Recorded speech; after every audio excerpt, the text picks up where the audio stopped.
Hello. So I'm going to do a basic block print how-to tutorial. When you're getting ready for block printing, one of the big things that you have to make sure that you have is a padded, protected surface for your block printing. Now, I have done this by two ways. One is I am using a piece of soft fabric, kind of like a batting fabric, and I have covered it in plastic to make sure that none of the paint will leak through underneath.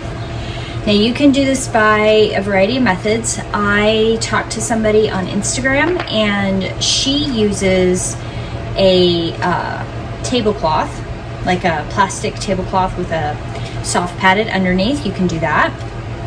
I talked to another lady, she uses blackout fabric because then the paint won't stick. I'm kind of making do with what I have. I'm using my wool ironing mat that I normally have on my art table. I have attached a plastic garbage bag cut in half to lay flat. I have just clipped it all the way around to the fabric backing.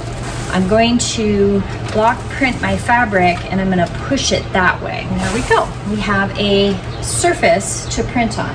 The other thing that I have been using is I've been using a sheet of wrapping paper because it has a wax coating on it, and this is just another added layer of protection.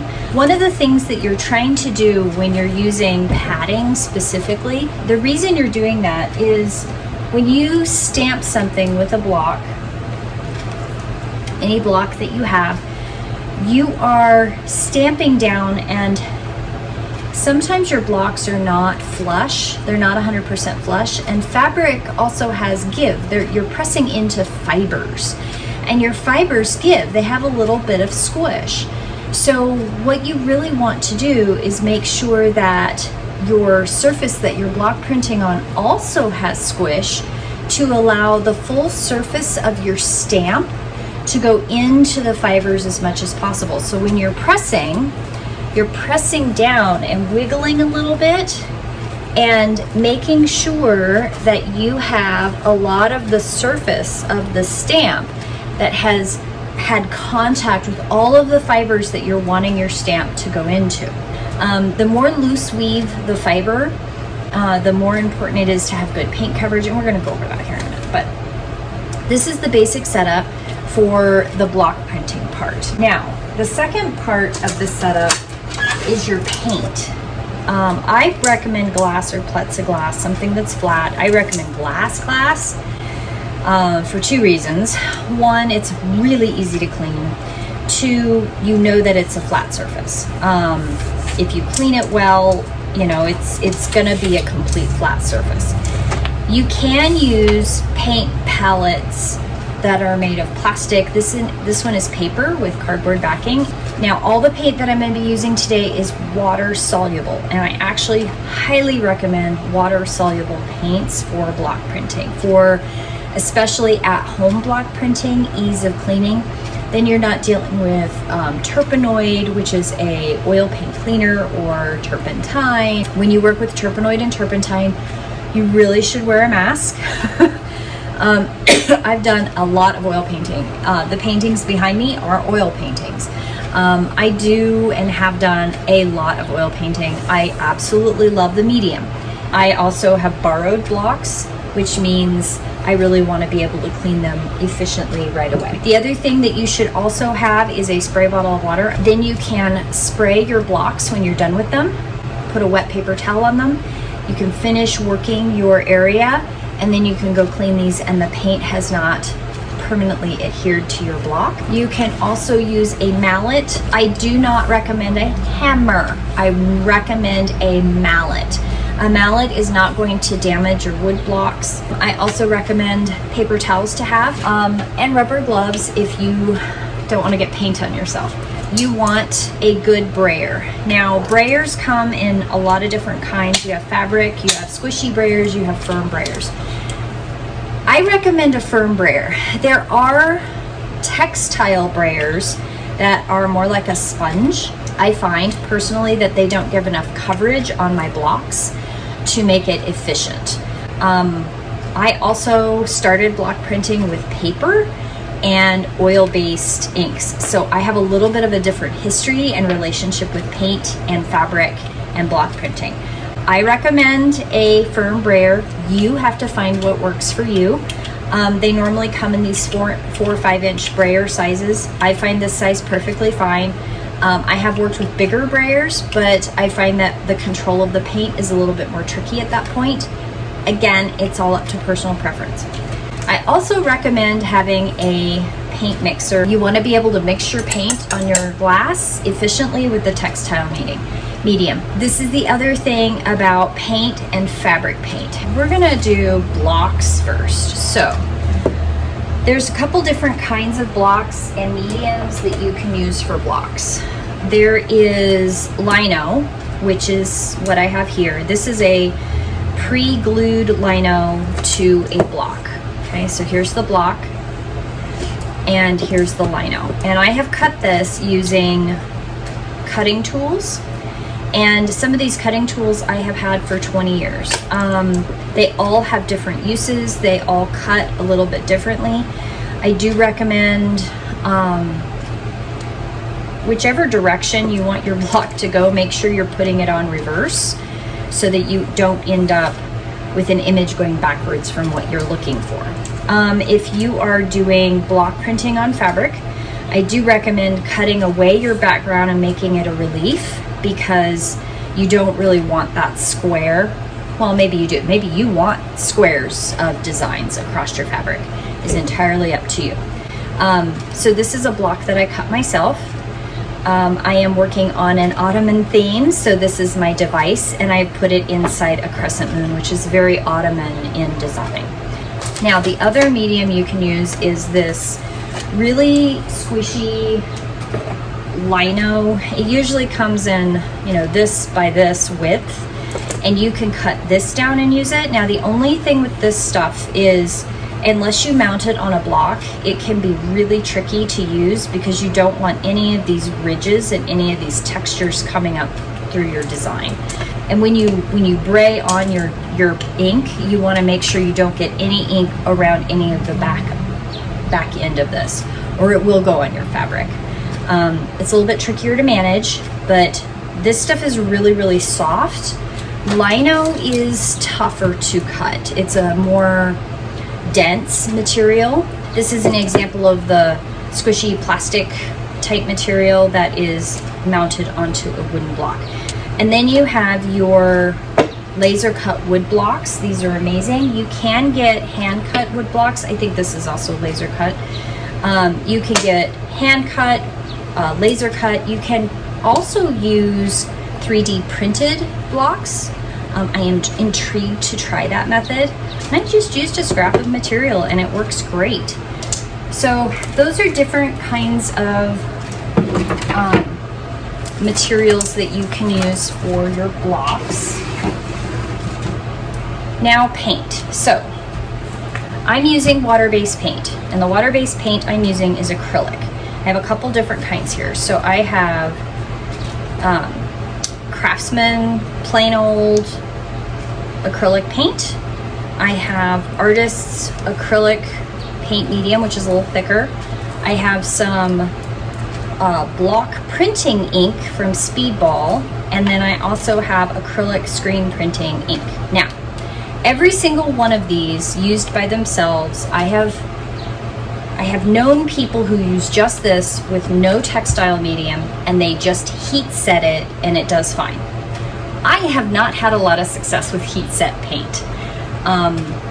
At least just the heat set with acrylic. I much prefer to use a textile medium.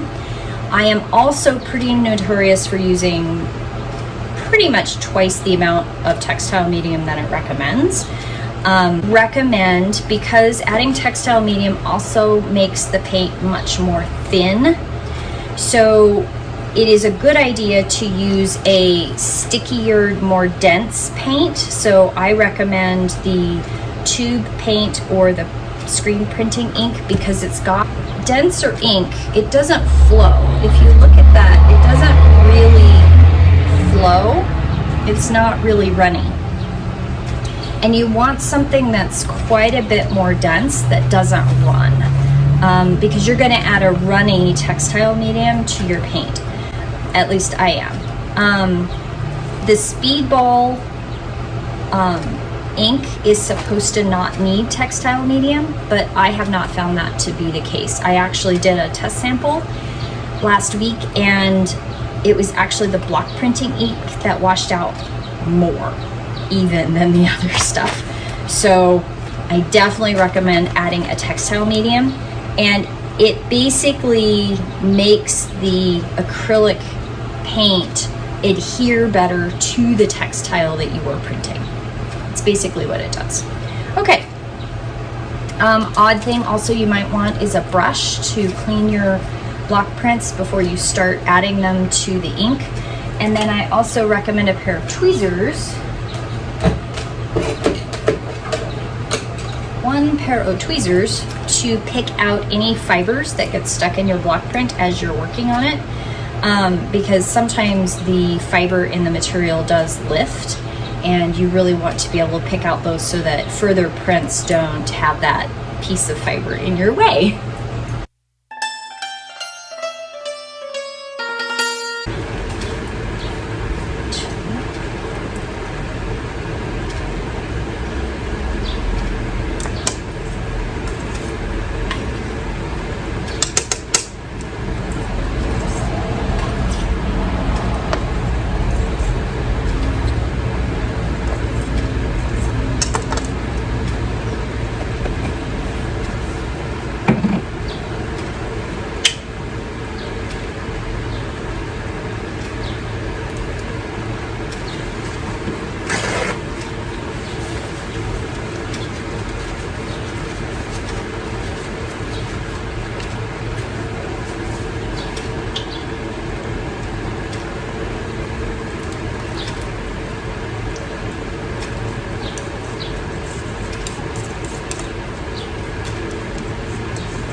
I have found that mixing in the textile medium a little bit at a time also helps me look for clumps in the paint. If I can pick out the clumps before I roll it out, it just saves time.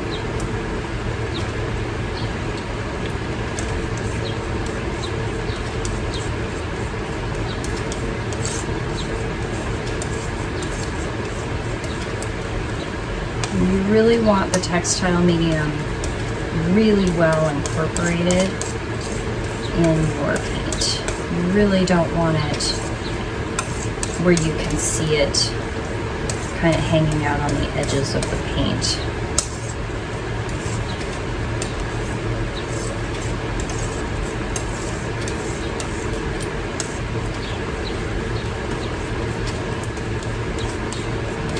Old paint will clump, it'll have dry bits in it. So if you have really, really old paint, I would either recommend mixing it up really good. I have gone to the extreme of running my paint through a sieve if I want to get all the old clumps out. Looking for clumps here, just making sure there aren't any. Okay. Always keep your materials as clean as possible.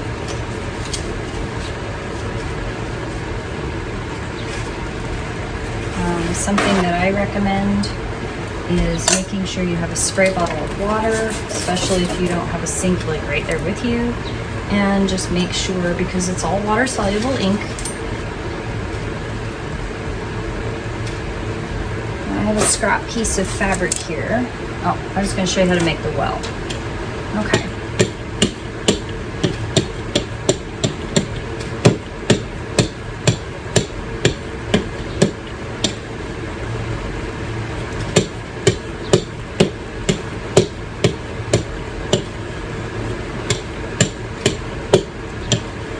Notice I'm pulling just a little bit, and I'm using the paint that was on the glass to start, but I'm slowly pulling it down.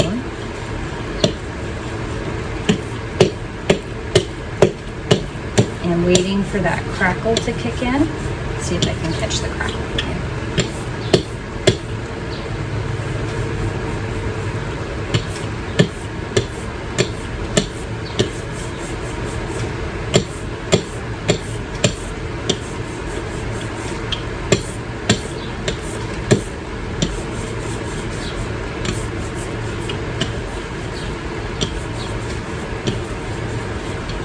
Should kind of sound like crackling bacon.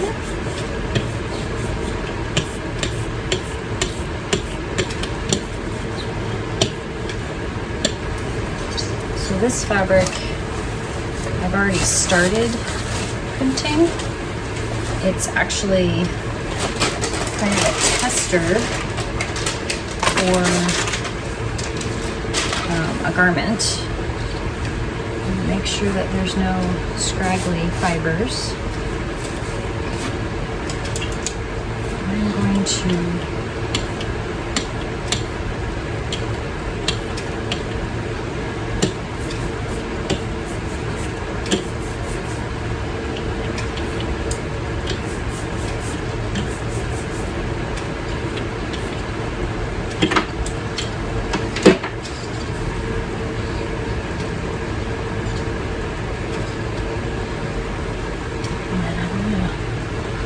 press really well. Now you should always have a test piece of fabric that your first stamp should always be like your tester stamp before you test your final piece. See? That's pretty good. It's not as thorough as I really want. I'm going to get some more ink.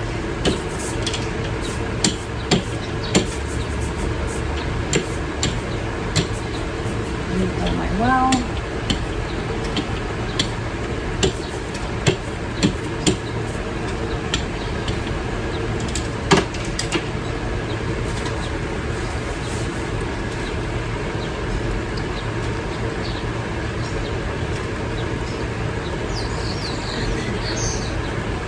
Really push down.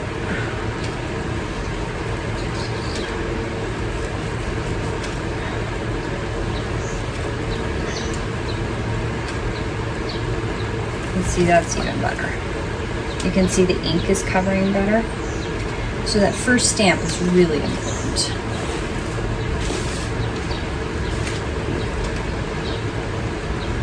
So I have an outfit that I ran out of ink on the last couple stamps, and I just want to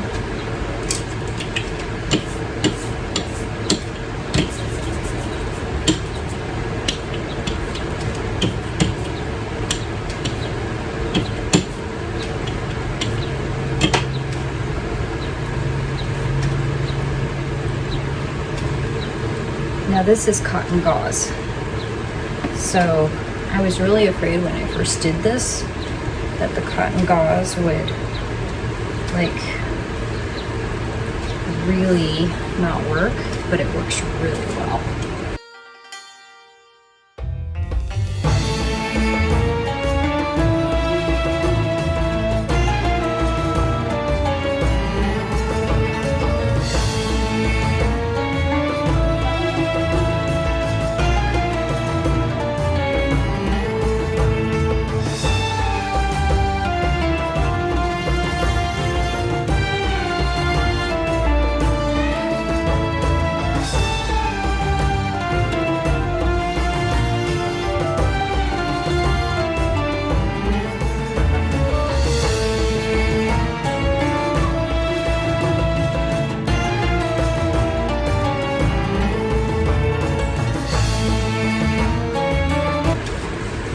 Now the one thing with acrylic paint as stamping medium is it does dry pretty fast. And if your well doesn't stay moist, your ink will dry and it will not stamp well. The other reason I recommend a spray bottle, I have found that because it's really hot right now, like it's gonna be 90 degrees later today, which is why I'm stamping downstairs in my living room in the morning, because I have shade and I have my window open. But you can cheat a little bit and spray just a light misting on your paint. Well, if it starts to get really dry, you can also mist your block. Right now we're doing okay. We don't have to do that.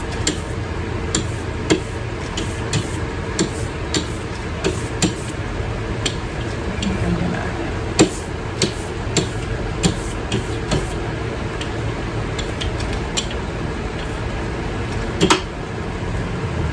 one more here.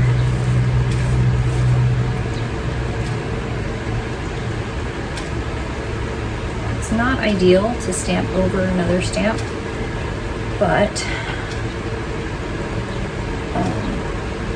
I'm doing it anyway. Some of these yellow ones came out pretty good. I definitely used the textile medium with them. When you can get a really good look at it, they look pretty good, but there's a couple of them that the paint dried really fast. I was doing it at like 4:35 o'clock in the evening, and right now that is really our hottest part of the day where I'm at. I know that traditionally, if you think of the hottest part of the day, it's like noon, 1 o'clock, 2 o'clock. No, not for us, not for here where I'm at.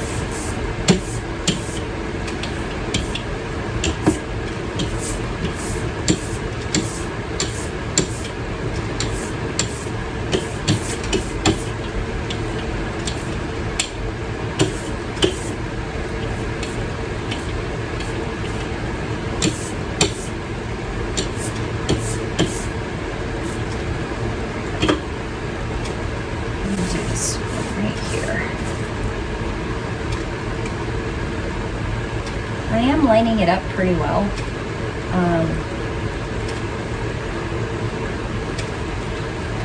And yes, I know that it's more of an orange instead of a yellow, but I'm okay with it. And that one wasn't lined up completely, but the fabric was squishy. So, enthusiastic.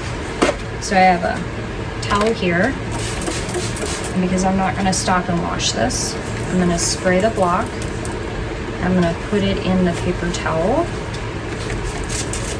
so that it remains wet, so that it'll not dry out before I need to go clean it.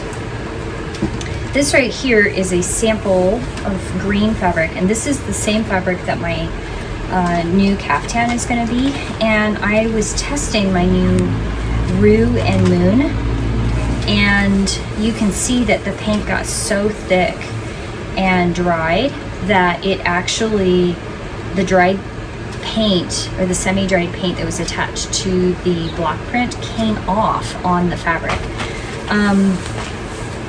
So I'm testing the yellow versus the red because I want to see if it's the paint that will also make the difference as well as the heat. I want to use my new block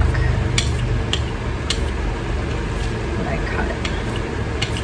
And like I said, your first one is always like your trial. You get it loaded as best you can.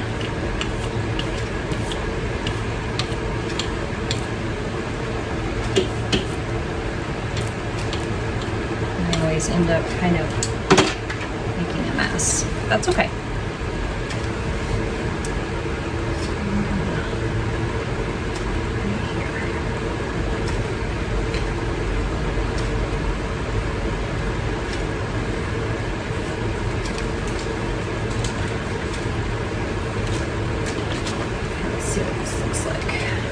This is pretty similar to some of the others.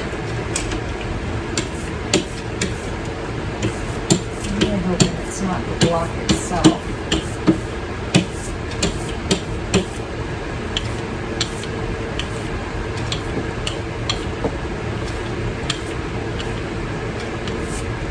Hoping it's ink load on the block there.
Really want to be careful about is making sure that any extra paint is not on other areas of the block, because I don't want scratches.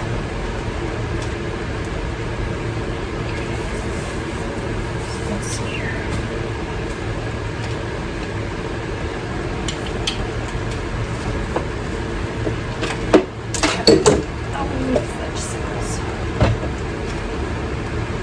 And I dropped my water bottle in paint. So I think this is the design I'm going to go with. I think I'm going to go with the rue and the moons.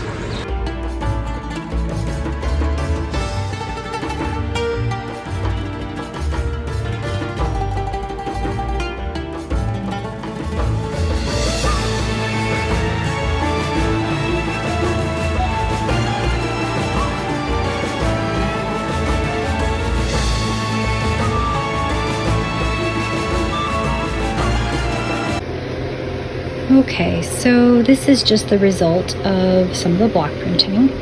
So this is going to be a caftan, and this is going to be inside trim piece or border piece on the inside.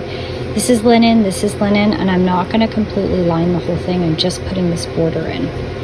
This print I am so tickled with. I actually just really love this particular stamp. I don't know if this is going to be pants and a zibbin, or if it will be a zibbin or just pants. I don't know, but I think I did 2.5 yards, so I think it's going to be pants. This is the last little offcut of the gold that I ordered. I actually thought I was going to make a zibbin with this, but I don't know, and there's not a lot of it, and I was playing with stamps, and I love this particular one that I carved, and I thought it would be really cool to have two colors on a gold. This is the last little scrap of the gold that I have these pants from, and I just did crescent moons, and I have a love for crescent moons, so that's all that is. That's about 1 yard. And then these are pants, and this is a stamp I made a couple years ago with my rue flower and then just some design. I was really struggling with the stamp on this pair of pants because the stamp is not flat completely, so it didn't want to ink. It was also at the tail end of the black ink, because I had used the black on these others first. Anyway, I did this at the bottom of this pair of pants, and this pair of pants, I finally got it to stamp better, and they're going vertically all the way up the side of the pant, and then I used some of the red too to give it an accent. So I'm really happy with how these turned out. One other thing that I re-stamped is this zibbon. This was the initial trial zibbon, and I had used just the yellow, which is kind of a neon color. And I went back and over-stamped some of the others in the gold, and also made sure that, here it is on this side, I didn't have any stamps going all the way to the edge, so I kind of played with it. It's basically 2 different colors of stamping and overstamping. It's not really tidy and neat, but it's a really lightweight gauze zibbon, and I don't want to sacrifice not having an extra lightweight zibbon in my wardrobe. So I went ahead and re-stamped that. So that's kind of all of the stamping that I did. It did take 3 days to do. Stamping yards and making sure that I had enough ink on the stamp, and it got hot, and as soon as it got hot, the stamping didn't want to work. I mean, you can see on this particular yardage there's a whole section that I just couldn't get the ink to work right, mostly because it was just too hot. So and that was at the tail end of the stamping. The really good stamping was earlier in the day. You can really see when it was cooler and I had better coverage on the stamp, and you can really tell when it got hot and I couldn't get coverage. And I should have stopped, but I was on a roll and I wanted to get it all done. So now that I have all the block printing done, I'm gonna probably get this video edited, and then I am going to start sewing together all of the pants. And I also have this stack of, I have these 2 pairs of pants, and then I have this entire stack of zibbon to sew together. Some of them are sleeved, some of them are not sleeved.